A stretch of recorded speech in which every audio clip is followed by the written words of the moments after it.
ॐ श्रीगुरुभ्यो नमः। हरिः ॐ। जातवेदसे सुनवामसो मराति यतो निदहाति वेदः। स नः परषदति दुर्गानि विश्वा नावेव सिन्धुं दुरितात्यग्निः। तामग्निवर्णान् तपसाञ्ज्वलन्तीं वैरोचनीन् कर्मफलेषु जुष्टाम्। दुर्गां देवीगं शरणमहं प्रपद्ये सुतरसि तरसे नमः। अग्ने त्वं पारयानव्यो अस्मान् स्वस्तिभिरति दुर्गाणि विश्वा। पूश्च पृथ्वी बहुला न उर्वी भवातोकायतन्याय संयोः। विश्वानि नो दुर्गः जातवेदसिन्धुन्ननावा दुरितातिपरशि। अग्ने अत्रिवन्मनसा गृणानोऽस्माकं बोध्यविता तनूनाम्। पृतनाजितगुं सहमानमुग्रमग्निगुं हुवेमा परमात् सदस्थात्। स नः परषदति दुर्गानि विश्वा क्षामद्देवो अतिदुरितात्यग्निः। प्रत्नोषिकमीड्यो अध्वरेषु सनाच्च होता नव्यश्च सत्सि। स्वाञ्चा अग्ने तनुवं पिप्रयस्वास्मभ्यञ्च सौभगमायजस्व। गोभिर्जुष्टमयुजो निषिक्तन्तवेन्द्र विष्णोरनुसञ्चरेमा। नाकस्य पृष्ठमभि संवसानो वैष्णवीर्लोक इहामादयन्ताम्। कात्यायनाय विद्महे कन्याकुमारी धीमहि तन्नो दुर्गिः प्रचोदयात्।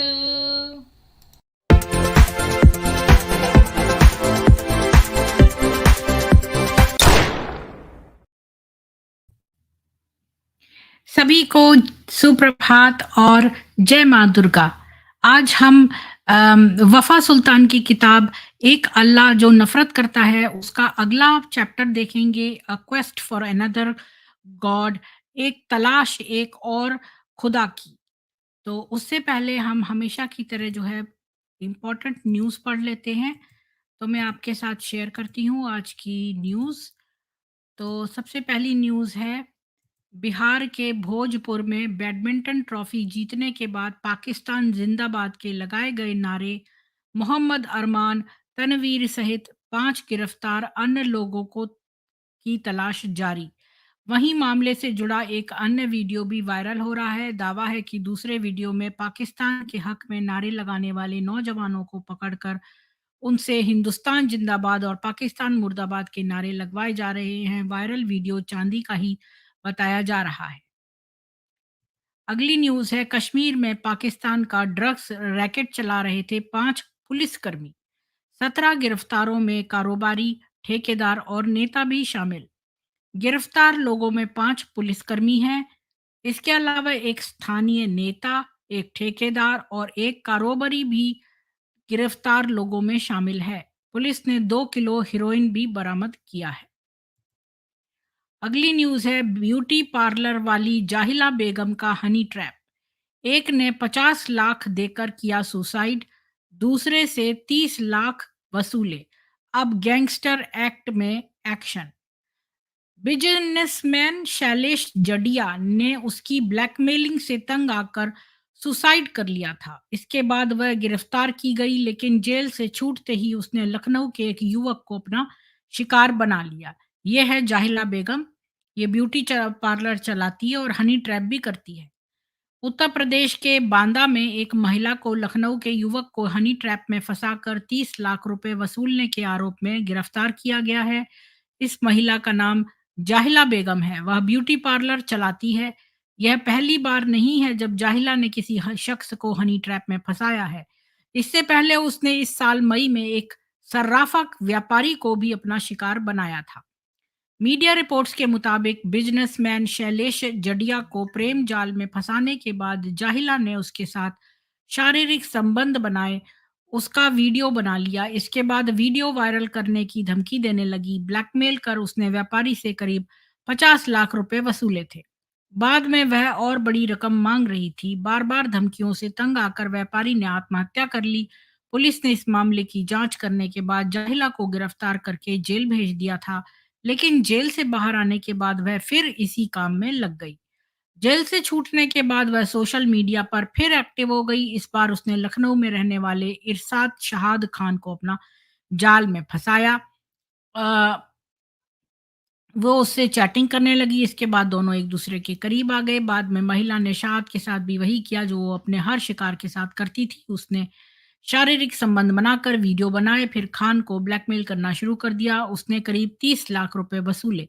कुछ रिपोर्ट में यह रकम 40 लाख रुपए बताई गई है। महिला की ब्लैकमेलिंग से तंग आकर युवक ने लखनऊ में मामला दर्ज कराया। कुछ मीडिया रिपोर्ट में गिरफ्तार की गई महिला का नाम राहिला बेगम बताया जा रहा है। अगली न्यूज़ है, शराब को पेप्सी समझकर पीने पर अल्लाह माफ कर देगा, लेकिन क्रिसमस की बधाई देने पर नहीं।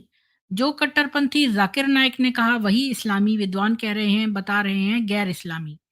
भगोड़े जाकिर नाइक ने यह भी कहा था, यदि आप नहीं जानते कि क्रिसमस क्या है और किसको बधाई दे रहे हैं तो अल्लाह आपको क्षमा कर दे सकता है।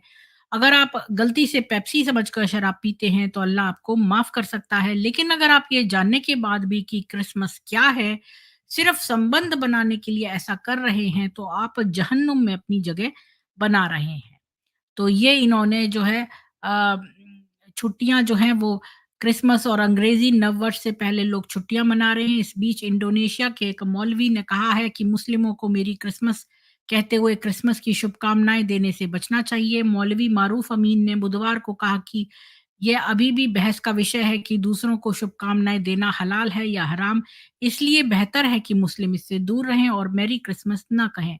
रिपोर्ट्स के अनुसार मौलवी मारूफ अमीन इंडोनेशिया में इस्लामिक संस्था का अध्यक्ष है। मौलवी ने कहा कि मुस्लिम हैप्पी न्यू ईयर विश कर सकते हैं, लेकिन उन्हें दूसरों को मैरी क्रिसमस कहने से बचना चाहिए। उसने यह भी कहा कि मुस्लिमों के लिए क्रिसमस पार्टियों या समारोहों में शामिल होना हराम है। अगली न्यूज़ है, दक्षिण कोरिया में मस्जिद बनाने को लेकर बवाल। स्थानीय लोगों ने सुअर भूनकर किया विरोध। पाकिस्तानी के हमले के बाद से तनाव। स्थानीय लोगों ने मोहल्ले में पोस्टर लगाकर भी मस्जिद निर्माण का विरोध किया। इन पोस्टरों में इस्लाम एक दुष्ट मजहब है जो लोगों को मारता है। हम इस्लामी मस्जिद के निर्माण का कड़ा विरोध करते हैं। सबसे पहले कोरियाई लोग और आतंकवादियों का अड्डा जैसे वाक्य लिखे हुए हैं। स्थानीय लोगों के विरोध के बाद भी मस्जिद निर्माण जारी है और ये लोग जबरदस्ती मस्जिदों का निर्माण कर रहे हैं। तो दक्षिण कोरिया में डेगू के दाहेयांग डोंग में मस्जिद के पास हुई पोर्क पार्टी। तो अच्छा हुआ। एनीवेज, छठी और 7वीं में गीता, 11वीं से 12वीं में वेद के श्लोक एनसीईआरटी की किताबों में शामिल करेगी मोदी सरकार। कहा, भारतीय संस्कृति के बारे में सीखें बच्चे। पाठ्य पुस्तकों में श्रीमद् भगवद गीता पढ़ाने के लिए केंद्र सरकार के फैसले का कांग्रेस और अन्य विपक्षी दलों ने आलोचना की है। उनका कहना है कि भाजपा शिक्षा व्यवस्था का भगवाकरण करने की कोशिश कर रही है। कांग्रेस नेताओं ने यह भी कहा कि अगर भाजपा श्रीमद् भगवद गीता को पाठ्यक्रम में शामिल कर रही है तो उसे अन्य धार्मिक पुस्तकों पर भी विचार करना चाहिए। बिल्कुल भी नहीं करना चाहिए, क्योंकि ये जो हिंदुस्तान है वो केवल हिंदुओं के लिए है। क्योंकि जब 1947 का बंटवारा हुआ था तो ये केवल हिंदुओं का पोर्शन था। तू शादी के बाद नमाज अदा करेगी, लव जिहाद का नया मरकज बना इंदौर। 24 घंटे में 3 मामले, एक गणेश मंदिर से पकड़ा गया। इंदौर के खजराना गणेश मंदिर से मोहम्मद फैजान, एक हिंदू स्कूली छात्रा पर दबाव बनाते पकड़ा गया। वह टाइल्स लगाने का काम करता है। वह लड़की से शादी और शादी के बाद नमाज अदा करने के लिए दबाव बना रहा था। और मध्य प्रदेश के इंदौर से हाल ही दिनों में लव जिहाद के कई मामले सामने आए हैं। बीते 24 घंटे में इस तरह की 3 घटना देखने को मिली है। एक मामले में तो लव जिहादी को मंदिर से पकड़ा गया है। दैनिक जागरण की रिपोर्ट के मुताबिक गुरुवार 22 दिसंबर को इंदौर के 3 अलग-अलग स्थानों पर हिंदू लड़कियों को प्रेम का झांसा देते हुए मुस्लिमों को पकड़ा गया। एक मामले में अरबाज खान ने अज्जू बनकर हिंदू लड़की से दोस्ती की थी। उसके आधार कार्ड से धोखेबाजी का खुलासा हुआ। दूसरे मामले में फैजान एक स्कूली छात्रा पर शादी करने का दबाव बना रहा था। तीसरे मामले में मोहम्मद समीर एक हिंदू लड़की के साथ अश्लील हरकत करते पकड़ा गया। पहला मामला इंदौर के रेडियो कॉलोनी के पास पार्क में बजरंग दल कार्यकर्ताओं ने एक जोड़े को अश्लील हरकतें करते देखा। कार्यकर्ताओं को देखकर युवक भागने लगा। इससे उस पर शक हुआ और बजरंग दल कार्यकर्ताओं ने उसे पकड़ लिया। उसने अपना नाम अज्जू बताया। आधार कार्ड देखने पर पता चला कि उसका नाम अरबाज खान है। यह बात जान उसके साथ पार्क आई लड़की भी चौंक गई। उसने बताया कि वह अरबाज को हिंदू समझ रही थी। कार्यकर्ताओं ने अरबाज को पुलिस के हवाले कर दिया। दूसरा मामला इंदौर के खजराना गणेश मंदिर से मोहम्मद फैजान एक हिंदू स्कूली छात्रा, इतनी छोटी लड़की पर शादी का दबाव बनाते पकड़ा गया। वो टाइल्स लगाने का काम करता है। वह लड़की से शादी और शादी के बाद नमाज अदा करने का दबाव बना रहा था। पुलिस के अनुसार लाल चौक इलाके में रहने वाला फैजान और छात्रा एक ही स्कूल में पढ़ा करते थे। 12वीं की छात्रा को प्रेम जाल में फंसा वह शादी और धर्म परिवर्तन का दबाव बना रहा था। वह छात्रा से किसी को बिना बताए धोखे से शादी करने के लिए भी कह रहा था। पुलिस ने फैजान के खिलाफ विभिन्न धाराओं में मामला दर्ज कर उसे गिरफ्तार कर लिया है। पुलिस फैजान की सोशल मीडिया और फोन की भी जांच कर रही है। तीसरा मामला इंदौर के नगीन नगर स्थित सिटी स्टार स्कूल के बाहर मोहम्मद समीर हिंदू लड़की के साथ अश्लील हरकत करते पकड़ा गया। खबर के मुताबिक वह हिंदू छात्रा से मिलने रोज आता था। हिंदू संगठन के कार्यकर्ताओं ने जब उसे अश्लील हरकत करते पकड़ा तो वह छात्रा को पहले सहपाठी और फिर अपनी बहन बताने लगा। इस बीच मामले की खबर छात्रा के भाई को हुई और वह भी मौके पर पहुंचा। इसके बाद समीर छात्रा से प्यार की बात कहने लगा। गौरतलब है कि इंदौर से हाल में लव जिहाद के कई मामले सामने आए हैं। 19 दिसंबर को राजानगर इलाके में दर्ज मामले के अनुसार आफताब ने राहुल बनकर हिंदू लड़की से दोस्ती की। असलियत सामने आने के बाद लड़की ने अपनी दूरी बना ली। इसके बाद आफताब ने श्रद्धा की तरह उसे 35 टुकड़ों में काटने की धमकी दी। 20 दिसंबर को हीरानगर क्षेत्र से एक मामला सामने आया जिसमें तलाकशुदा व एक बच्चे की मां लव जिहाद का शिकार हो गई थी। बिहार के नबील शेख ने खुद को नवीन बताकर महिला से दोस्ती की थी और बाद में उस पर इस्लाम कबूलने का दबाव बनाने लगा। वह अन्य मामले में मोइन खान खुद को मोनू वर्मा बताते हुए हिंदू लड़की को प्रेम जाल में फंसाकर अश्लील हरकत करते पकड़ा गया था। पुलिस ने बताया था कि वह कई वर्षों से नाम बदलकर युवती से संबंध बना रहा था। अगली न्यूज़ है गुरुग्राम में फिर खुले में नमाज। बजरंग दल कार्यकर्ताओं ने भगाया, कहा हिंदुओं के खिलाफ रच रहे हैं साजिश, कुछ दिन बाद बना लेंगे मजार। बजरंग दल कार्यकर्ताओं ने खुले में नमाज पढ़ने के लिए कहा, यहाँ 35 टुकड़े नहीं चलेंगे, ये उदयपुर नहीं है, गुड़गांव है, ये गुड़गांव की धरती है, ये दिन में पढ़ा करो तुम लोग नमाज। नमाज पढ़ने के लिए वहां से यहाँ आते हो, कहाँ है पुलिस प्रशासन? ये लैंड जिहाद करने के लिए जगह जगह नमाज पढ़ते हैं, ये तो शो ऑफ करना है। अगर आप ईश्वर की जो है भक्ति करना चाहते हो, अगर निराकार रूप में करते हो, मूर्ति बना के नहीं करते, तो ईश्वर तो गॉड तो हर जगह है, अल्लाह तो हर जगह है, अपने घर में बैठ के क्यों नहीं करते हो? सड़कों पे क्यों कर रहे हो? तुम लैंड जिहाद करना चाहते हो, 10 बार वहाँ बैठेंगे, बाद में वहाँ मज़ार बना लेंगे और ज़मीन को हथिया लेंगे। ये सब चालाकियाँ, सब तरकीबें जो हैं पता चल चुकी हैं इनकी। और अब जो है मैं वो किताब आपके साथ शेयर करती हूँ जो वफ़ा सुल्तान का जो नेक्स्ट चैप्टर है वो हम जानेंगे उन्होंने क्या लिखा है कि तलाश एक और खुदा की। अब ये 5वें साल में पहुँच गई यूनिवर्सिटी में 1979 में और कुछ हुआ जिसने कि इसके लाइफ़ को बदल दिया। उस साल एक बहुत खूनी और बहुत हिंसात्मक विद्रोह हुआ। सीरियन अथॉरिटी जो थे वहाँ पर पुलिसकर्मी सीरिया के जो अ, और जो मतलब रूलिंग फैमिली थी, उनके डिपेंडेंट्स मतलब कि जो सीरियन अथॉरिटी थी वो किसी और मुस्लिम में बहुत सारे फ़िरके होते हैं।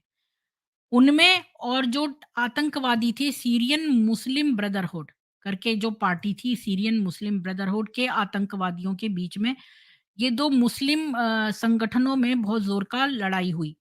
जो सीरिया का प्रेसिडेंट था, वो अलावीत मुस्लिम कम्युनिटी को बिलॉन्ग करता था, जो माइनॉरिटी कम्युनिटी की थी। और अलावीत इसलिए था कि अली के नाम से था, कि वो लोग जो मोहम्मद का जो दामाद था अली, उसको मानते थे, और चौथे खलीफा को, जो कि उससे मोहम्मद के मरने के बाद था। और अलावीत जो वहाँ पे माइनॉरिटी में थे, वो 15 से 20% थे सीरियन पॉपुलेशन के। और ये सेकंड लार्जेस्ट ग्रुप था सुन्नी मेजॉरिटी के बाद। तो जो अलावीत का हाफ़िज़ अल-असाद है, जो कि डिफेंस मिनिस्टर होता था, वहाँ मिलिट्री कूप हो गया, तो वो पावर में आ गया। और अलावीत जो हैं, पूरी हिस्ट्री में अगर देखा जाए, तो सबसे गरीब लोग होते थे सीरियन सोसाइटी के। जब ऑटोमन लोग आए और आक्रमण किया सीरिया पे, तो उससे पहले जो थे अधिकांश अलावीत जो है वो अलेप्पो में रहते थे। और अगर आपको याद हो कि वफ़ा सुल्तान जिस यूनिवर्सिटी में जाती थी, मेडिकल कर रही थी, वो भी अलेप्पो में था। तो ये अलावीत जनरली अलेप्पो में रहते थे, जहाँ पर ये रहती थी मेडिकल स्टूडेंट की तरह से। टर्किश बॉर्डर के पास था, ये टर्की के बॉर्डर पे होता था अलेप्पो। तो जब ऑटोमन फोर्सेस ने जो है, चलिए इसको भी देखते हैं कि ये अलेप्पो है कहाँ। तो मैं जो हूँ ना वो,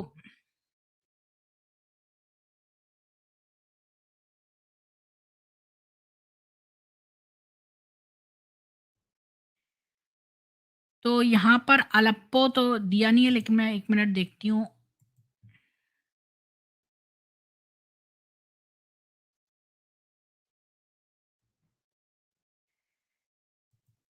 ये देखिए, ये मिला है मेरे को एक मैप।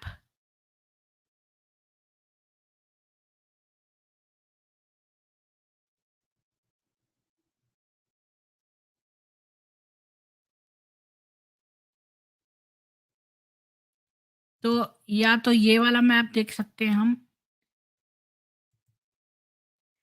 तो ये आप देखो कि अगर आप इस मैप में देखोगे, तो ये अलेप्पो है। और यहाँ देखो, टर्की के बॉर्डर के पास है ये, नॉर्थ में। और ये सीरिया है पूरा, और दमास्कस इसकी राजधानी है। और इस साइड पे इराक है, यहाँ जॉर्डन है, और ये अलेप्पो है जहाँ ये मेडिकल स्टूडेंट है पढ़ने। और ये टर्की के बिल्कुल बॉर्डर के पास है। तो अब वापस आते हैं अपनी किताब पर। तो ये टर्की के बॉर्डर के पास थी वहाँ पर मेडिकल स्टूडेंट। तो जब ऑटोमन फोर्सेस, जो टर्की के फोर्सेस हैं, ऑटोमन एम्पायर वहाँ पे था टर्की में। तो जब ऑटोमन फोर्सेस आए नॉर्दर्न सीरिया में, तो उन्होंने इनको जो है बुचर कर दिया, मतलब कि जैसे कसाई काट डालता है ना, तो इन लोगों ने कसाईयों की तरह, जैसे अलावीतों को बहुत सारे अलावीतों को, ज्यादातर अलावीतों को मार डाला इन लोगों ने। कसाई की तरह, क्या बोलते हैं उसको, बुचर कर दिया, उसको हिंदी में क्या बोलेंगे, उनको रेत दिया है। जो कुछ बच गए थे वो तट के रास्ते पे भाग गए, और पहाड़ों के बीच में, सेंट्रल सीरिया और समुद्र के बीच में छुप गए। और वहाँ पर बहुत गहरी-गहरी खाइयाँ थीं, और वहाँ का जो टेरेन था, मतलब वहाँ की जो भूमि थी, वो बहुत ही वैसी सूखी भूमि थी, जो पर्वत था, बहुत ही गंदी ज़मीन थी वहाँ पर। और वहाँ पर ये लोग छुप गए, और वहाँ की गुफ़ाओं के अंदर ये लोग अलावीत जो छुप गए। अ अब वहाँ पर रहने वाले जो अलावीत थे, वो बहुत ज़्यादा गरीबी में और निग्लेक्ट में, और अम, ऑटोमन जो लोगों ने, फोर्सेस ने ऑक्यूपाई कर लिया, जो कि सुन्नी मेजॉरिटी आ गई वहाँ पर। तो ये अलावीत जो अली को मानने वाले थे, जो शिया थे, ये वहाँ पर गुफाओं में छुपे हुए, बहुत गरीबी में और बहुत ही शोषण में वहाँ रहने लगे। और फिर बाद में जब फ्रेंच मैंडेट हो गया सीरिया में, तब फिर उनको थोड़ी-सी राहत मिली, क्योंकि उन्हें थोड़ी-सी स्वतंत्रता मिल गई। तो जब लास्ट फ्रेंच फोर्सेस ने सीरिया में 1946 में छोड़ा, तो फिर वो और भी ज़्यादा फिर से जो है शिया, जो अलावीत थे, जो छुपे हुए थे गुफाओं में, वो और भी ज़्यादा उनकी सिचुएशन खराब हो गई ऑटोमन एम्पायर के अंदर। और 1946 के में जब सीरिया इंडिपेंडेंट हो गया, और 1963 में, तो एक बाथ पार्टी जो है वो पावर में आ गई, तो वो बाथ पार्टी सुन्नियों की थी। तो ये जो अलावीत थे इन्होंने बहुत ज़्यादा शोषण और बुरा ट्रीटमेंट जो है सहन किया इस बाथ पार्टी में। और ये जो उन पर्वतों की जो गुफाओं में छुपे हुए थे और बड़ी प्रिमिटिव लाइफ लीड कर रहे थे। ऐसा जैसे कि जो लोग स्टोन एज में रहते थे ना, जो हमारे बहुत सारे पुराने जो प्राचीन एजेस हैं जहाँ स्टोन एज में लोग पत्थर उसमें रहते थे, उस तरह के जाहिलियत की तरह से ये लोग रहने लगे। और वहाँ पर कोई भी सड़कें नहीं थीं जो सीरिया के कोस्टल टाउन तक जाती, और इनको डर था कि इन लोगों को पकड़ के मार डाला जाएगा और इनकी औरतों का रेप हो जाएगा, और इनके जो मवेशी हैं और जो इनका जो क्रॉप्स हैं, अ, वो पर्वत को एक फोर्ट्रेस की तरह दुर्ग बनाकर उसमें छिपा के रखते थे ये अपने मवेशी और अपने क्रॉप्स वगैरह और अपनी औरतों को, क्योंकि इनको डर था कि उनकी औरतों और उनका रेप हो जाएगा और ये लोग उनकी क्रॉप्स वगैरह को डिस्ट्रॉय कर देंगे। तो ये जो बाथ पार्टी थी इसको एक ग्रुप ऑफ सीरियंस ने निकाला था, जो कि क्रिश्चियन थे और अलावीत थे। हाँ, जो कि कंट्री के एजुकेटेड एलीट थे, मतलब जो बहुत पढ़े लिखे लोग थे उनमें। तो जब ये बाथ पार्टी आई, अ, तो ये रिएक्शन था उसके अगेंस्ट जो परसिक्यूशन किया था। अ, बाथ पार्टी बनी थी क्योंकि ये जो अलावीत ने जो सफरिंग करी थी उसके ऑटोमन एम्पायर के अगेंस्ट में, तो इसलिए इन लोगों ने मिलके बाथ पार्टी बना ली सुन्नियों के खिलाफ। और नॉन मुस्लिम इनके अंदर जो नॉन मुस्लिम माइनॉरिटी थे और ये अलावीत, ये इसके मेन बेनिफिशियरी थे। और कुछ समय तक ये पावर में रही 1963 में। और ये जो बाथ की पार्टी थी ये अच्छी थी क्योंकि इसने सीरिया में से सोशल डिस्टिंक्शन की, मतलब जाति का भेद और ये सब मिटाने की कोशिश की, और बहुत लोगों को एम्प्लॉयमेंट दी और बिना डिस्क्रिमिनेशन के कि भाई आप फलाने फिरके के हो या नहीं हो, इन्होंने ये सब मिटाने की कोशिश की।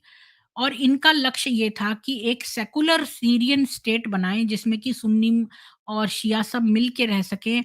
और एक स्लोगन इन्होंने दिया कि religion for God and the homeland for everyone, कि मतलब ये एक खुदा का मजहब है और ये घर है, एक होमलैंड है सभी के लिए। तो जो जो जवान बहुत छोटे उम्र के अलावीत थे, जो उन्होंने इस बात पार्टी को बहुत अच्छा समझा अपनी गरीबी मिटाने के लिए, और इसको बहुत बड़े नंबर में जॉइन किया शियाओं ने। और कुछ लोग तो इतने भाग्यशाली हो गए कि उन्होंने अच्छी पोजीशन इस बाथ पार्टी में हासिल कर ली। और हाफिज अल असाद भी एक प्रोमिनेंट बाथिस्ट बन गया, जो इनका डिफेंस मिनिस्टर होता था। जो इनका डिफेंस मिनिस्टर बना दिया गया।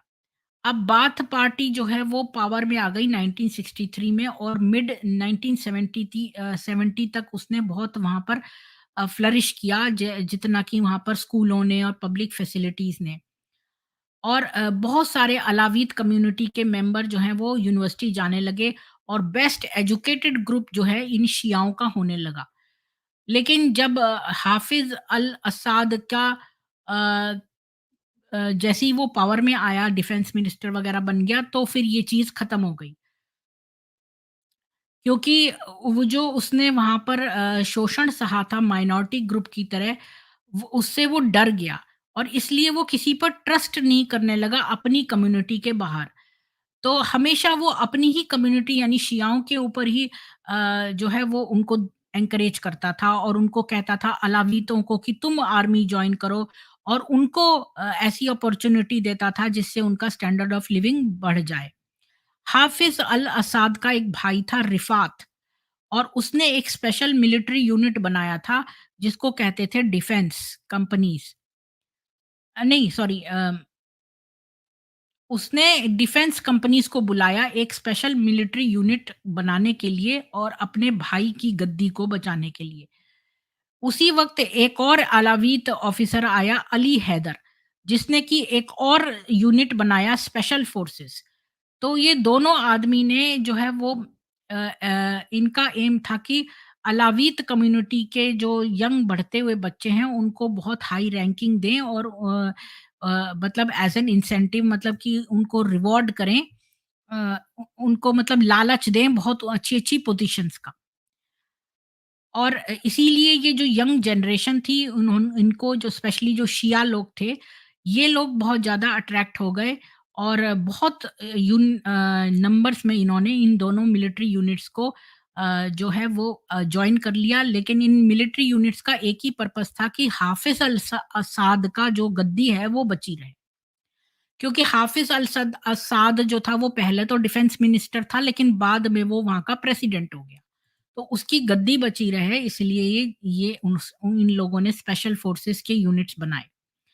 अब हाफ़िज़ अल असाद के बीच में जो अलावीत कम्युनिटी है, वो बेस्ट एजुकेटेड और बहुत सोशली अवेयर सेक्टर हो गया सीरियन पॉपुलेशन का, और उसका मिलिटराइज़ेशन होने लगा।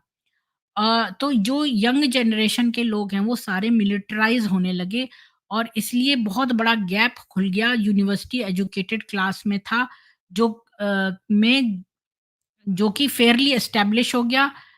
अम, और जो दूसरे जो लेस एजुकेटेड लोग थे, और जो less socially aware militarised class थे, तो यानी बहुत बड़ा इन्होंने एक डिफरेंस क्रिएट कर दिया उन लोगों के बीच में, जो ज़्यादा पढ़े लिखे और मिलिट्री क्लास को बिलोंग करते थे, और जो कम पढ़े लिखे और जो मिलिट्री क्लास को नहीं बिलोंग करते थे, उनके बीच में। तो अब इन दोनों क्लासेस के बीच में फिर झगड़ा होने लगा।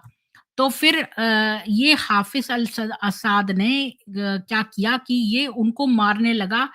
अम, जो एजुकेटेड क्लास के लोग थे, पढ़े-लिखे, उनको ये मारने लगा और उनको बहुत बड़े नंबर्स में जेल में फेंकने लगा। फिर अब ये क्लास को फिर से जो है निग्लेक्ट फ़ील हुआ और इनको शोषित फ़ील हुआ। तो क्योंकि जो जो जितना ज़्यादा एजुकेटेड हो जाता है, तो फिर वो उतनी बहस करने लग जाता है। तो ये लोग जो हैं वो जब मिलिटराइज़ हो जाते हैं, तो ये बहस करने वाले लोगों को नहीं पसंद करते, तो ये लोग उनको जेल में उठा के डाल देते थे। तो फिर जब इस क्लास को लगा कि भई हमारा तो बड़ा शोषण हो रहा है, तो उन्होंने सोचा कि जो लोग अभी जेल में नहीं गए थे, वो लोग या तो देश छोड़ गए, या फिर उन्होंने पॉलिटिक्स से ही अपना वो काट लिया, क्योंकि वो जेलों में नहीं जाना चाहते थे। तो असाद जो है, वो चाहता था कि जो उसके साथी अलावीत हैं वो उसका भक्ति करें, और उसको बिल्कुल ब्लाइंड ओबीडियंस करें, मतलब कि बिल्कुल उसका अक्षरशः उसकी आज्ञाओं का पालन करें। और वो इसके लिए बहुत जो है वो जो भी उसको थोड़ा भी, जैसे मोहम्मद करता था ना, थोड़ा-सा भी उसका अगेंस्ट जाता था, तो वो उसकी खबर लेता था। और उनके साथ फाइट जो करता था, वो कोई कम बड़ी फाइट नहीं होती थी जितनी कि वो मुस्लिम ब्रदरहुड से किया करता था। जब से वो प्रेसिडेंसी के पहले दिन से आया था, तो जैसे वो मुस्लिम ब्रदरहुड वाली पार्टी के साथ फाइट करता था, जो कि सुन्नियों की थी, तो उसने ही लेवल का वो इन लोगों से भी फाइट करने लगा, जो भी ज़रा भी उसकी हुक्म नहीं मानता था। तो जब पहली बार वो पावर में आया, तो उसने सुन्नी मेजॉरिटी को वो करनी शुरू कर दी, उनकी थोड़ी-सी चापलूसी, ताकि वो लोग उसको रिजेक्ट ना कर दें। तो उसने सोचा कि सुन्नी जो मौलवी वगैरह हैं, उनका थोड़ा-सा सहयोग मिल जाए, और जो सोशल और इकोनॉमिक इन्फ्लुएंस में ज़्यादा अमीर और वैसे लोग हैं, उनका भी थोड़ा-सा वो ये चाहता था सहायता। तो जो मुफ्ती लोग थे, मुफ्ती कौन होते हैं सीरियन, जो मुफ्ती है जो शरिया लागू करता है। यानी कि अगर किसी ने कोई काम गलत किया है, तो उसको मुफ्ती के पास ले जाते हैं सीरिया में, जो कि बताता है कि तुम्हारे पर शरिया कानून के हिसाब से क्या-क्या दंड मिलेगा। तो ये जो मुफ्ती थे सीरिया के, और जो सुन्नी क्लर्जी थी, ये सबसे ज़्यादा हाफ़िज़ असाद के क्लोज़ेस्ट उसके साथी हो गए, और इस हर बात में जो है वोकल चैंपियन हो गए, हर बात में अपना राय-मशवरा देने लगे। जो मुस्लिम ब्रदरहुड था वो तो एक आतंकी मूवमेंट था और बहुत सारे जो सुन्नी मुसलमान थे वो उसको रिजेक्ट करते थे मुस्लिम ब्रदरहुड को। लेकिन जो मुस्लिम ब्रदरहुड पार्टी थी वो इस करप्शन का उन्होंने फ़ायदा उठाया और जो कि असाद के अंडर में जो करप्शन फैल गया था उस उसका इन लोगों ने मुस्लिम ब्रदरहुड पार्टी ने बहुत फ़ायदा उठाया और ये जो करप्शन फैल गया था, इसकी वजह से असाद के संग बहुत बुरा हुआ। और असाद ने क्या किया इसको एक ट्रम्प कार्ड की तरह जो है यूज़ किया, अलावियों के ऊपर। ब्राइबरी जो थी वो बहुत कॉमन थी, गवर्नमेंट में ब्राइबरी करना और जो स्टैंडर्ड ऑफ लिविंग बहुत सारे सीरियंस का ड्रॉप हो गया और कुछ ही मेंबर्स के हाथों में सारा धन चला गया और थोड़े से उसके क्लोज़ साथियों के। और उसके जो एलीट माइनॉरिटी थी, जो कि डिफरेंट कम्युनिटीज़ में रिलीजियस कम्युनिटी को बिलॉन्ग करती थी, कुछ शिया हो गए, कुछ सुन्नी हो गए और बहुत सारे अलावीत थे। तो ये जो बहुत एलीट माइनॉरिटी रह गई जो उसके साथी थे। जो बाथिस्ट थे, इन्होंने जो है आग शांत कर दी मुस्लिम ब्रदरहुड की। जब सऊदी से पैसा आने लगा, मिड 1970 में।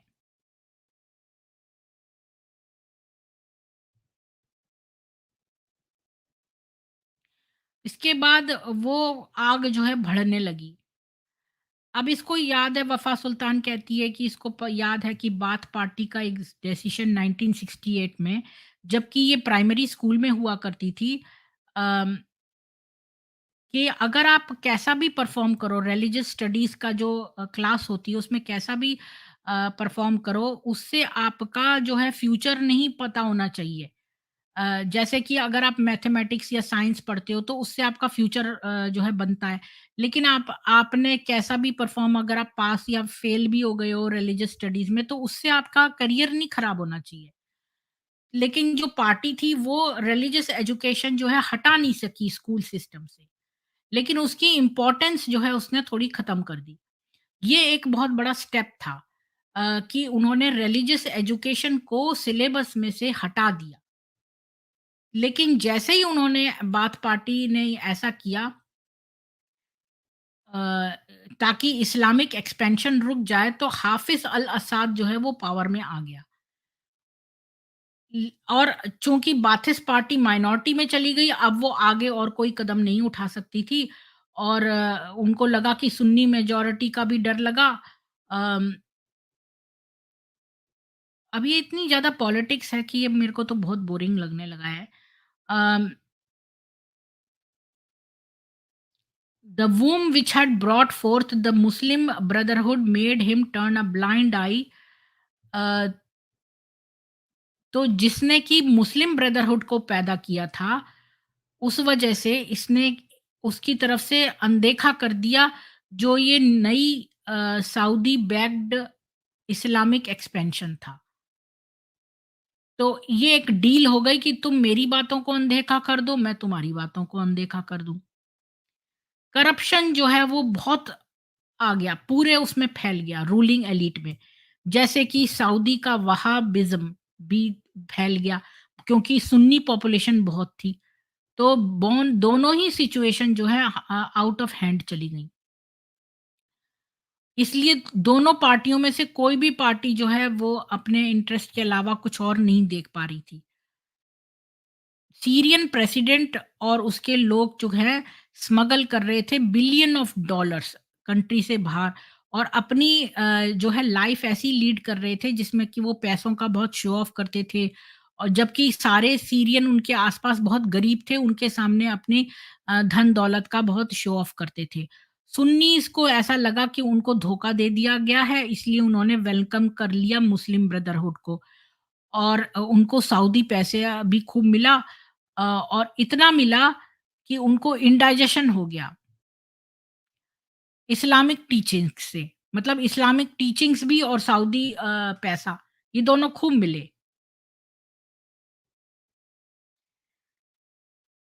इसलिए इनको ये होप नहीं थी कि वो सिचुएशन को इम्प्रूव कर देगा, बल्कि ये उस जो सिचुएशन ने सिचुएशन को पैदा किया था, उसके बदले में ऐसा हुआ। इसलिए entire Alawite community became the scapegoat, यानी बलि का बकरा जो है वो अलावीत कम्युनिटी बन गई, और उसकी बहुत एजुकेटेड क्लास, जिसके कि बहुत सारे मेंबर्स को असाद ने जेल में फेंक दिया था, क्योंकि उनमें से कई लोगों ने उससे जवाब तलबी की थी, उसको उसके हुक्म की नहीं माना था।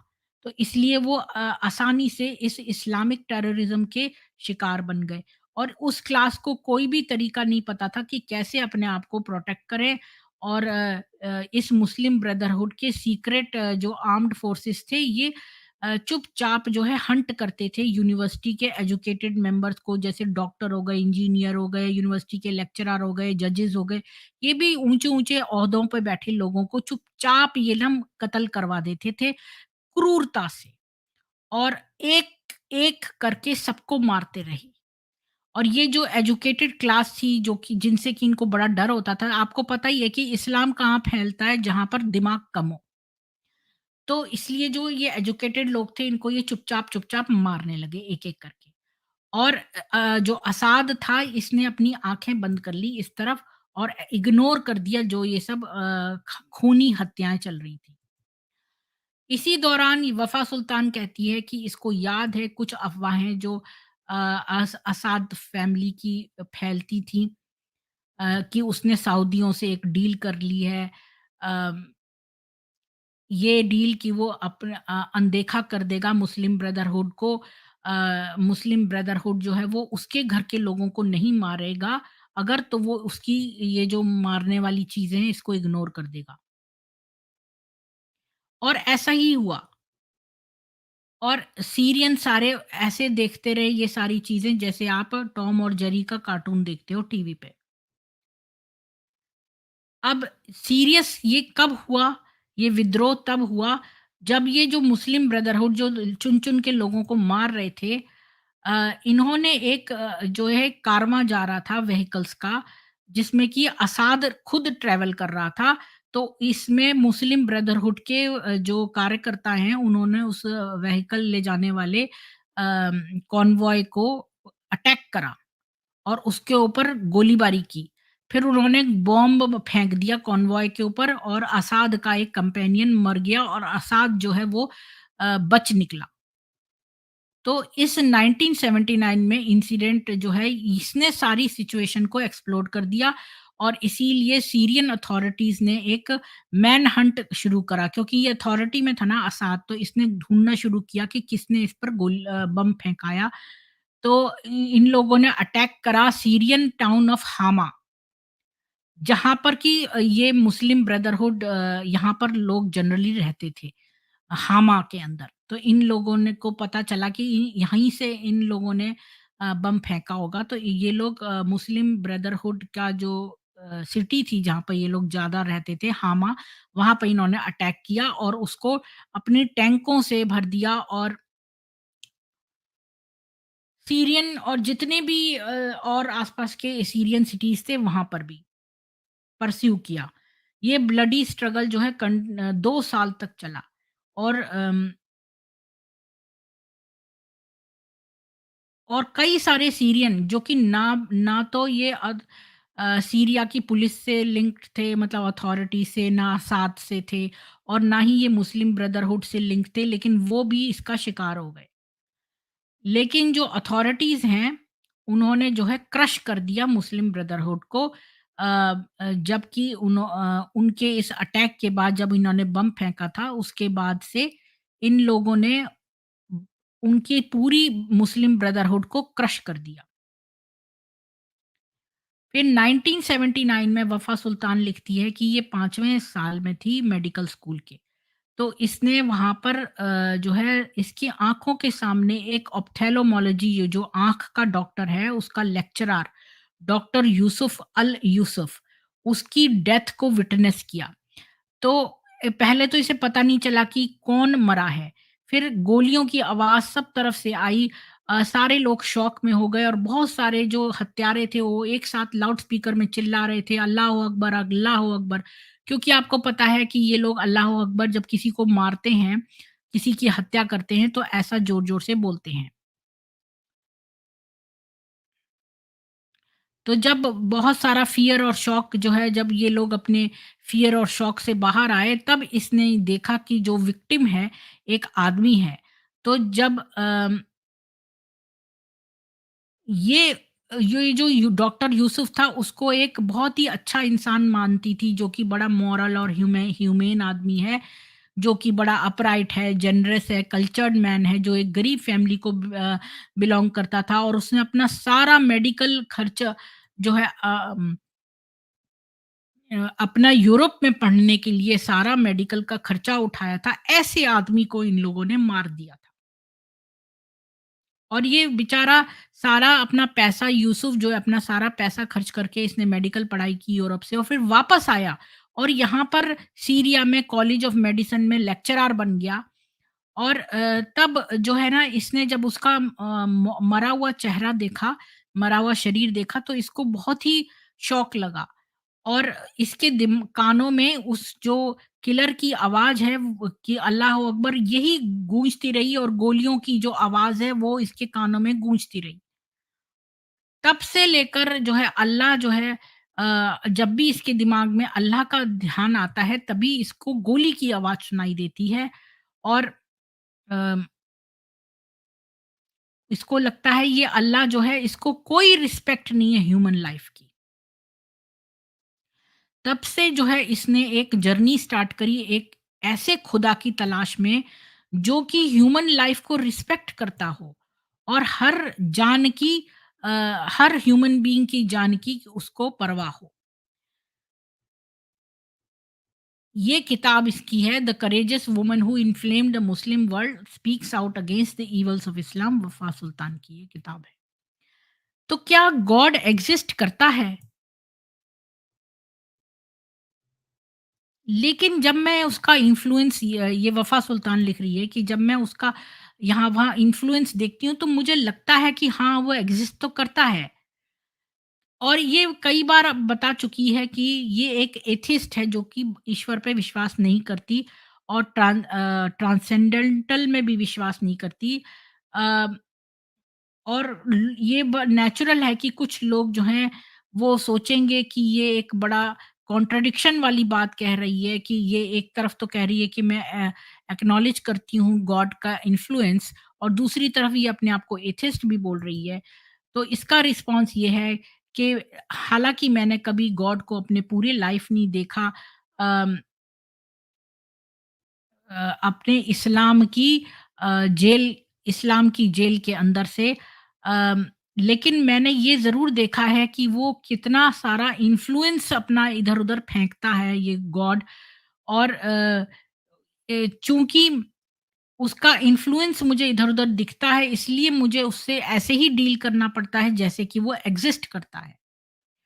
और जब मैं एक छोटी लड़की थी तो मुझे बड़ा डर लगता था मॉन्स्टर से, एक शैतान से, या कह लो अ एक ऐसे राक्षस से जो मेरे बिस्तर के नीचे सोता है। ऐसे जैसे छोटे बच्चों को डर लगता है ना कि उनके बिस्तर के नीचे कोई छुपा हुआ है राक्षस, तो ऐसे ही तो मुझे ये डर लगता है कि जैसे कि ये मॉन्स्टर, जो जो ये गॉड है, ये सचमुच में एग्ज़िस्ट करता है। और जैसे कि हम जब चीज़ों का रियल इफ़ेक्ट होता है हमारे ऊपर, तो हम ऐसा सोचते हैं कि ये चीज़ें भी रियल हैं। हालाँकि वो एक इल्यूज़न ही है, लेकिन फिर भी हमें वो चूँकि इतना सारा रियल इफ़ेक्ट्स देता है कि हमें वो रियल लगने लगता है। अब ये कहती है God as I perceive him, जैसा कि मैं सोच समझती हूँ गॉड को, ये हमारी एक अंदर की एक फीलिंग है, हमारी एक नीड है कि हमें एक गॉड की ज़रूरत है। ऐसी नीड कि हम वो अपने आप से सैटिस्फाई नहीं कर सकते, वो गॉड हमारी नीड सैटिस्फाई करता है, इसलिए हमने उसे पैदा किया है। और गॉड को हमने पैदा इसलिए किया है ताकि हमारी वो नीड सैटिस्फाई करे। और जिन लोगों के अंदर जो इंटेलेक्चुअल या साइकोलॉजिकल वॉइड होता है, एक एक क्या बोलते हैं वॉइड को, एक किसी चीज़ की एब्सेंस होना, मतलब किसी चीज़ की कमी होना, खामी होना, गड्ढा होना। जैसे हमारे अंदर एक इंटेलेक्ट का गड्ढा है, या फिर साइकोलॉजिकली एक गड्ढा है अंदर, एक कमी है, खामी है, जिसे हम गॉड से भरते हैं। और वो एक इस तरह की चाबी है जो किसी ऐसे ताले में लग जाती है जिसे हमें खोलना होता है। अब ये एक एग्ज़ाम्पल देती है कि ये एक बार एक अपनी कार चला रही थी, रूट 91 पे जा रही थी, और अपनी जो बेटी है एंजेला, उसको घर ला रही थी डेंटिस्ट के पास से। हमेशा इसको आधा घंटा जनरली लगता था, बट उस दिन दोपहर के समय सारी सड़कें जो हैं कारों से जाम थी, और इनको 1 घंटा लग गया केवल आधा डिस्टेंस जाने में। और एंजेला जो है इसकी बेटी, इसको एक अपने दोस्त की बर्थडे पार्टी पे जाना था, तो वो बहुत अपसेट हो गई, और उसको इतना गुस्सा आने लगा, तो वो अपनी सारी फ्रस्ट्रेशन जो है वफ़ा सुल्तान पर निकालने लगी। और मैं उसके ये वफ़ा लिखती है कि मैं उसका टीनेजर का सारा क्रिटिसिज़्म चुपचाप सुनती रही साइलेंस में। और ये कहने लगी कि साइलेंस जो था, मतलब मैं चुप्पी धार लेती थी। जब से मैं 15 साल की हुई तब से, नहीं, जब मतलब ये कह रही है कि 15 साल की इसकी बेटी थी, तो उसके जब वो इतनी ज़ोर से उसको गुस्सा आता था, तो वो मतलब जो वो करते हैं ना, क्या बोलते हैं, टेंट्रम्स, या तो जो भी ये बच्चे करते हैं टीनेजर, तो वो अपनी भड़ास निकाल रही थे, तो ये चुप्पी धारण कर लेती है। और जब वो एक बार शांत हो गई, तो फिर इसने उसके साथ बातचीत करनी शुरू करी, ताकि वो दूसरा इमोशनल आउटबर्स्ट ना करे। तो ये कहती है कि जब एंजेला के इमोशंस पीक पे थे, तो उसने कार की खिड़की खोली, और फिर उसने बच्चों की जैसे भोलेपन से कहा कि मैं विश करती हूँ कि मैं अभी गॉड बन जाऊँ। और मैंने चुपचाप रहते हुए उससे बोला, "अच्छा, अगर तुम गॉड बन गई तो तुम क्या करोगी?" तो उसने बिना हेजिटेशन के कहा कि मैं अपने लिए एक स्पेशल रोड बनाऊँगी, जो कि मुझे घर ले जाए बिना इस ट्रैफिक जैम में फँसे हुए। और फिर मेरी अपनी फ्रेंड की बर्थडे पार्टी पे, ताकि मैं समय पे पहुँच जाऊँ। तो गॉड एक अटेम्प्ट है जो कि एंजेला की नीड को फुलफिल करता है, एक रोड बिल्डर बनने की, एक रोड बिल्डर बनकर। तो यहाँ पर उसने गॉड को एक्सप्लेन करा है कि गॉड हमारी वो चीज़ें जो हम खुद नहीं पूरी कर सकते, हम गॉड के माध्यम से ये आशाएँ करते हैं कि भई वो हमारी ये चीज़ें पूरी कर देगा। ऑफ कोर्स, कई बार हम बहुत कुछ माँग लेते हैं गॉड से। एक बहुत बूढ़ी औरत जो है वो खड़ी थी एक बार बीच के ऊपर, और अपने एक एडोलेसेंट, मतलब एक टीनेजर पोते को देख रही थी जो नाच रहा था, अपने सर्फ बोर्ड, एक होता है ना जिससे कि हम उसके ऊपर ले जाते हैं, समुद्र की लहरों के ऊपर जाता है वो बोर्ड, और हम उसके ऊपर लहरों के ऊपर ट्रैवल करते हैं, तो खेलते हैं मतलब। तो उसी तरह कुछ ही मिनट बाद एक पावरफुल वेव आई, और वो उससे वो बिल्कुल समुद्र की गहराइयों में चला गया। तो वो जो बूढ़ी औरत थी वो एकदम से आगे पीछे होने लगी, क्योंकि वो तब तक आगे पीछे जल्दी-जल्दी पेस करने लगी, उसको समझ नहीं आया मैं क्या करूँ? ये तो अंदर चला गया है, पता नहीं आएगा कि नहीं। फिर वो एकदम से अपने घुटनों पे आ गई, और फिर अपने हाथ ऊपर हेवन की तरफ उठा के बोली, "अरे लॉर्ड! अरे भगवान! मेरे पोते को प्लीज़ सेफली मेरे पास वापस पहुँचा दो। अब मैं तुमसे अब और कुछ नहीं माँगा करूँगी, तुम्हें बर्डन नहीं दूँगी और चीज़ें नहीं माँगूँगी।" और जैसे ही उस ग्रैंडमदर ने लास्ट अपनी जो है रिक्वेस्ट रखी गॉड से, तो फिर वही वेव जो है एकदम से आई, और उसके पोते को सेफ एंड साउंड उसके चरणों तक वापस कर गई। तो ग्रैंडमदर जो है वो जो है एकदम फिर से नील करी, और उसने अपने हाथ उठा के हेवन में बोला, अरे थैंक यू गॉड, तुमने मेरे पोते को सेफली मेरे पास ला दिया।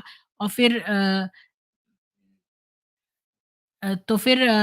फिर इसके बाद में उसने अपना सिर झुकाकर एम्बैरेसमेंट में कहा अपने प्रॉमिस को, अरे तुम क्या भूल गए दैट कि वो जो है कैप नहीं पहने था। नहीं, have you forgotten that he was wearing a cap? अरे आप भूल गए कि वो तो कैप भी पहने था, यानी कैप उसकी समुद्र में रह गई। तो गॉड जो है हमारी फीलिंग ऑफ नीड है। एक नीड जो है हमारी, जो एक्सटेंड करती है मोस्ट इम्पोर्टेंट रिक्वेस्ट, जो ये कह रही है कि भई मेरे पोते को वापस ले आओ सेफली, से लेकर ये बहुत इम्पोर्टेंट रिक्वेस्ट थी।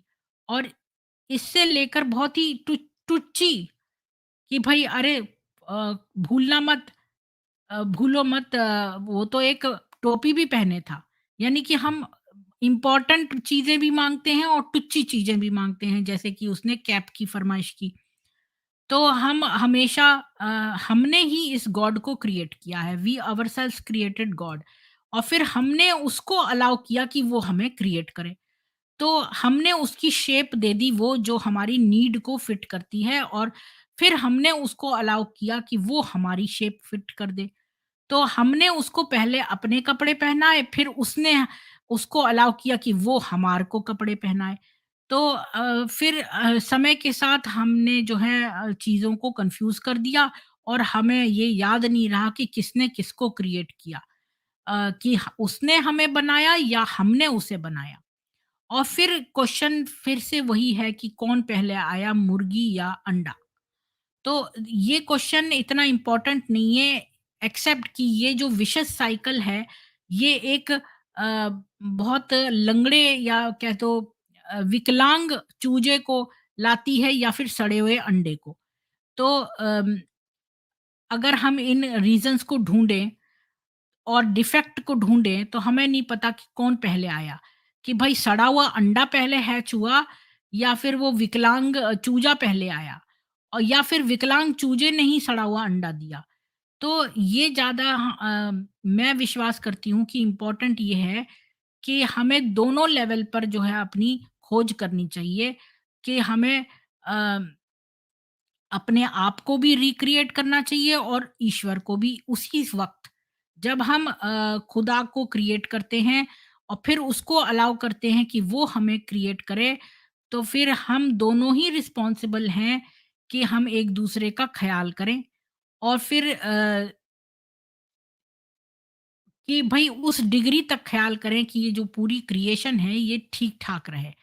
और जब हम में से कोई भी एक डिफेक्टिव है, तो फिर दूसरा भी डिफेक्टिव है, और जैसे जैसे समय बीतता है तो हमारे लिए ये मुश्किल हो जाता है कि कहाँ पर ये जो है वो डिस्टॉर्शन स्टार्ट हुआ, यानी कि डिफेक्ट्स आने स्टार्ट हुए। और अगर हम सीरियस हैं कि हम इस क्रिएशन के डिफेक्ट को दूर करें, तो हमें कोई भी टाइम वेस्ट नहीं करना चाहिए ये आंसर देने में इस प्रश्न के। और हमें जो है दोनों ही के बारे में सोचना चाहिए। जो चूजा है उसके बारे में भी, और यानी मुर्गी और अंडे दोनों के बारे में सोचना चाहिए, यानी कि अ, खुदा और इंसान दोनों के बारे में। फिर लिखती है कि जहाँ पर ये पहले जिस गाँव में थी, और जब जब बता रही थी कि जो गाँव की कहानी, जहाँ पर एक यंग मैन, जो जब ये इसने अपनी किताब के शुरू में एक यंग मैन के बारे में बताया था ना, कि वो एक राक्षस जो पर्वत पे बैठा था उसको देखता है। तो इसने कहा कि लोगों ने जो है उस राक्षस को क्रिएट करा था अपने फियर्स से, और फिर उसको अलाउ किया कि वो राक्षस उनको क्रिएट करे अपनी इमेज में। और जब समय बहुत बीत गया, तो जो तथ्य हैं वो खो गए, और फिर किसी को नहीं पता कि किसने किसको बनाया, और कौन जो है वो रिस्पॉन्सिबल है इस इम्परफेक्शन के लिए। Did the fear which dwelt in the hearts of the inhabitants of the village play a part in the creation of the ogre, or did the ogre implant the terror within them? तो ये कहती है कि क्या वो जो दिल, जो वहाँ लोग रहते थे, उनके दिलों के जो डर था, उसने उस राक्षस को क्रिएट किया था, या फिर राक्षस ने अपना डर उनके अंदर क्रिएट किया था? हाँ, वो यंग आदमी ब्रेव था। उसकी कांस्टेंट घूमने-फिरने की और ट्रैवलिंग की आदत ने उसको थोड़े डिग्री ऑफ करेज दे दिया था, कि उसने जो है उस विज़डम को वो पार कर गया, ज जिस जो विज़डम उसको वार्न करती थी कि वो अपनी लाइफ रिस्क ना करे। और करेज जो है वो सबसे इम्पोर्टेंट और बहुत रेयर ह्यूमन वर्च्यू है। मतलब कि हम जो अ, करेज है ना, जो हम क्या बोलते हैं उसको, वीरता। वीरता एक बहुत ऐसा गुण है जो बहुत ही रेयर है, और हमें दूसरों के अंदर अगर हमें चेंज लाना है और डिफेक्ट्स को इम्प्रूव करना है, तो सबसे पहले हमें वीरता अपनानी होगी। खाली बुद्धिमत्ता यानी विज़डम से हम चीज़ें चेंज नहीं कर पाएँगे। बल्कि कई बार तो ऐसा होता है कि बुद्धिमत्ता से आप जो है कुछ भी चेंज नहीं कर पाते, और बल्कि लैक ऑफ चेंज में चले जाते हैं। खाली वीरता आपको चेंज लाने पे मजबूर करती है। अम, कि मैंने जो है वो बहुत विज़डम अपने विलेज में प्राप्त की, और मैंने ये विज़डम प्राप्त की कि आँख जो है वो कोई मैच नहीं है नीडल का। मतलब नीडल इतनी सूक्ष्म होती है कि आँख भी जो है वो कोई उसका वो मैच नहीं है। लेकिन जब मेरे पास करेज आया, तो फिर मेरे को जो है इन दहशत का जो है मेरे अंदर से निकल गए, और यहाँ से बाहर जाने में, मतलब देश छोड़ने में ने मुझे सिखाया कि मेरी आँख जो है वो एक नीडल को फेस कर सकती है, और नीडल से मुझे कोई मतलब नहीं है, आँख ही मेरा वो वेपन है, वो हथियार है जो मेरे पास है। हालाँकि विज़डम कहती थी कि आँख जो है वो नीडल के बराबर नहीं है, लेकिन ये कहती है आँख मेरा हथियार है।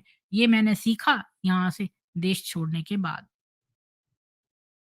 तो यहीं पर ये चैप्टर खत्म होता है, और फिर हम आगे देखेंगे कल कि क्या करें? कल किस चीज़ पर करें? अब हमारा ट्रिपल आर तो खत्म हो गया है, तो आप लोग क्या चाहते हैं हम क्या करें?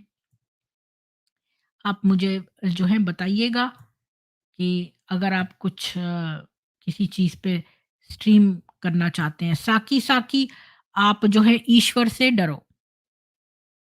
हमारे यहाँ किसी से डरना नहीं सिखाते, हम ईश्वर से प्रेम करना सिखाते हैं। सनातन धर्म आपको ईश्वर से प्रेम करना सिखाता है। आपके यहाँ पर दहशत से लोगों को कंट्रोल करा जाता है, हमारे यहाँ लोगों को कंट्रोल नहीं किया जाता। लोग परमेश्वर से प्यार करते हैं, ईश्वर से डर-डर के नहीं रहते हैं। जी, तो इसी के साथ ही मैं क्या बोलूँ, जय हिंदू राष्ट्र, और आप लोग हलाल और बॉलीवुड का बहिष्कार करिए, सनातन सेतु में रजिस्टर कराइए, शूरवीर प्रोग्राम में रजिस्टर कराइए, अपने बच्चों को खूब प्यार करिए, अपनी बेटियों के गले में सूअर के दाँत का एक लॉकेट पहनाइए, अपने दरवाजे के बाहर जो है सूअर के खून के छापे लगाइए, और सूअर के दाँत का एक जो है नाल गाड़िए, और इसके अलावा अपने घर में सारे सेल्फ डिफेंस की चीज़ें रखिए। सुरक्षित रहिए, स्वस्थ रहिए। जय हिंदू राष्ट्र। मिलते हैं कल 5 बजे ऋग्वेद के साथ।